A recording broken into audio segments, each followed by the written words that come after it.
Okay, we're back with this basic part, and this video is to show, as the rubric said, how to demonstrate some more advanced techniques. I think I'm going to start by getting rid of these dimensions with my select tool working for me. Note that if I drag my select tool to the left, I can select multiple things at once. And so now by holding the Shift key, I have all dimensions selected. I'm going to put these on their own layer. Under Layer, I'll create a new layer and call it Dimensions. And I need to make this layer the active layer, hovering over the pencil or clicking the pencil. Now when I add the selection to the active layer, this should be done. If I go back to layer 0 and make layer 0 the active layer, now I can turn my dimensions off or on. Okay, I thought one thing that could be done to this piece to show some advanced abilities, we could begin by just adding color, I suppose. The letter B brings up your bucket tool. That's also available here. You can see that you can then paint colors with the bucket tool. I can also search for the color palettes and select from any range of colors.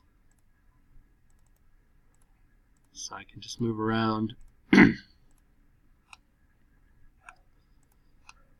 coloring as I wish. Okay, now when we begin 3D printing objects, it's often really pays in terms of both material cost and time to only make these things as large as they need to be. So I'm going to do some measuring here with my tape tool and find that this distance is 4 millimeters. So rather than have these corners and such, I'm going to see if I can keep the important dimensions, but get rid of some other things. So I want to draw a circle from the center, which is not always easy to find. SketchUp knows I want to find that center now because I first hover over the circle and locate that center. Okay, so I could pull this circle out and snap to the edge. And I might do the same here. I know that I want to be 4 millimeters. If I keep the same thickness, I'll want to be 4 millimeters beyond the existing radius of this circle. So I'm remembering that this is 4.5 millimeters, so I'm going to make my radius 8.5 millimeters.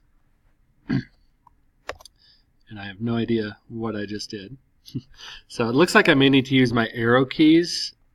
Left arrow, right arrow, up and down arrow to tell SketchUp I want to be working in this plane. Okay, I'll try again. 8.5 millimeters. That's what I was looking for.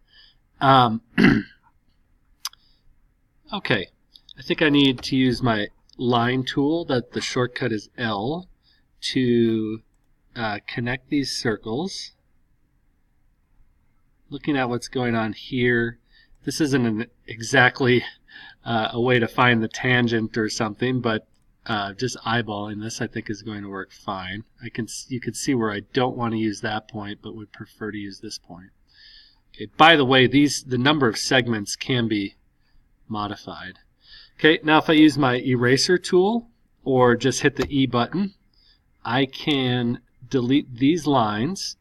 Okay, when I drew these lines, this circle was bisected, so now I can delete these arcs individually. Okay, my push-pull tool, which is P for push-pull, or I could select it here, is going to allow me to, you see the color change in that surface. That means I'm on this edge, and it's going to push-pull that out of existence all the way around. Okay, so I think we're well on our way here, or we've gotten rid of quite a bit of material, which will shorten up print times